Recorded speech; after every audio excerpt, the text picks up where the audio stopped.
সরকারের বিভিন্ন মন্ত্রণালয়ের অর্জন নিয়ে নিয়মিত আয়োজন সংবাদ সম্মেলন।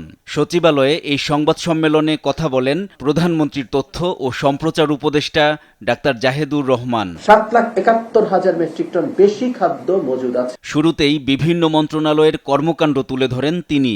প্রধানমন্ত্রীর মালয়েশিয়া সফর নিয়ে বলেন, দুদেশের মধ্যে মুক্ত বাণিজ্য চুক্তি হয়েছে, যা গুরুত্বপূর্ণ।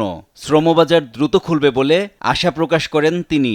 বলেন, রোহিঙ্গা সংকট নিরসনে বাংলাদেশের পাশে থাকবে মালয়েশিয়া। রোহিঙ্গা ইস্যুতে সমর্থন পুনর্ব্যক্ত, এটা একটা বড় সংকট। ইনফ্যাক্ট আওয়ামী লীগের সময় থেকে শুরু হয়েছিল, যেটা কোনো সিগনিফিক্যান্ট উন্নতি এখনো হয়নি।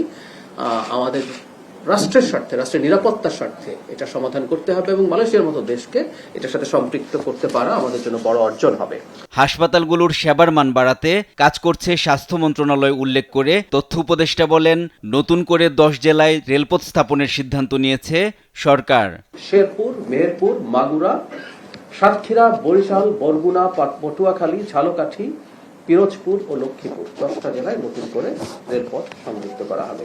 কার্যক্রম নিষিদ্ধ আওয়ামী লীগ নিয়ে ডাক্তার জাহেদুর রহমান বলেন, দলটির কোনো নৈতিক সাহস নেই। জনগণের স্বার্থেই সেনা মোতায়েন করা হয়েছে বলেও জানান উপদেষ্টা। কিছু ছোটখাটো নাশকতার সক্ষমতা হয়তো আছে, তাদের প্রচুর টাকা আছে, সেটা খরচ করে হঠাৎ করে কোনো নাশকতা করে কিনা, সেই জন্য যে জায়গায় ঝুঁকি বেশি মনে হয়েছে সেখানে সেনাবাহিনী রাখা হয়েছে জনগণের নিরাপত্তার স্বার্থে। NI নাহিদ, দেশ টিভি, ঢাকা। Thank you.